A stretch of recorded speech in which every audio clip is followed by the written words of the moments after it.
So my name's Archer, I'm 20 years old, and when I first started fostering I was around about 17 years old. My name's Bronte and I started around 2 years ago and I was about 13. So I think it was my mum who actually started thinking about fostering when she was in Chesham dropping my brother off with some of his friends, and she saw the sign that says we're open, and it went from there. She came home and she had a leaflet and she went, I think we should start this. And they said it might take a couple of years for them to actually for it to actually like go ahead. So obviously after the couple of years we were all just talking about it and like seeing how it would go. I'd speak to the social workers myself and they would explain how things would be and how things would change like bit by bit, and I thought it sounded quite good. You can't have an idea about fostering and then it happens the next day. It needs to be, it's a gradual process, and I think you learn definitely throughout the journey. Yeah, you're learning day by day. Obviously no one's gonna pick something up like as soon as you like start doing it, and it's all about the child as well.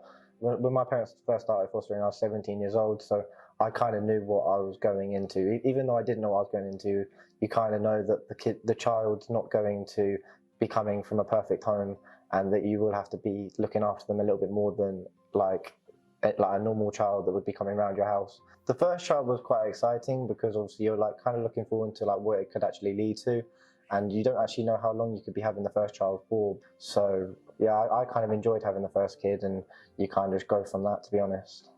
The first week or so was definitely about her building her room and what she can do to make it personal for her so she feels at home with us.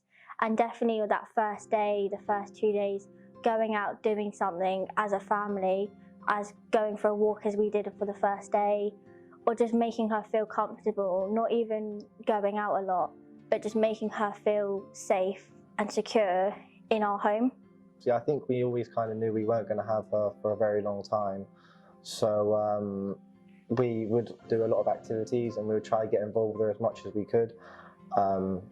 Yeah, and obviously we wanted to show her a good time, and we wanted to show her like that her being taken from her parents, that she wouldn't be on her own and she would have another family always there with her that would look after her. Our home life is definitely more hectic, but also it's definitely a lot more loving, as in there's a lot more fun around it as well. There's a lot more going on, whereas normally just Drama.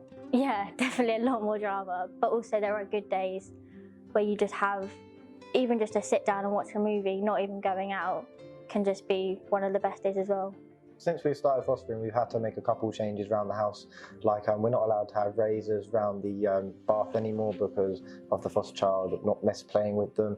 So we have to put them now in our bedrooms. But obviously, because we've had our foster child for around about good in 2.5 years now, we kind of just get used to it, and it's just our day-to-day life, and it doesn't really bother you as much as it does when you first start fostering. When a child first comes to your house, you realise that you might think they're not be able to achieve a lot of things, but after having a child for a couple of years, you realise how much they've changed and how much they've overcome, and it's like quite a memorable moment to actually like see that happen, and you do actually like feel quite accomplished over that, and that's definitely one good thing about it.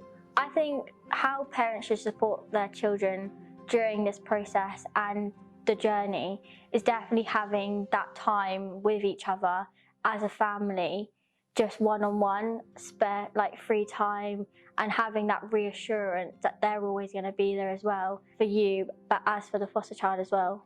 Yeah, so when you first get a foster child, obviously they do have to put the majority of their time into the foster child, and they won't actually be able to spend as much time or put as much effort in with you as they normally would.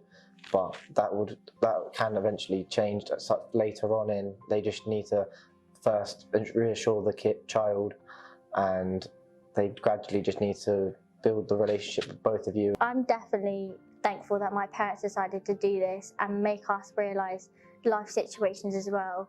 If my parents didn't do this process and this journey, that I probably wouldn't be doing hopefully the career choice that I want to do when I grow up.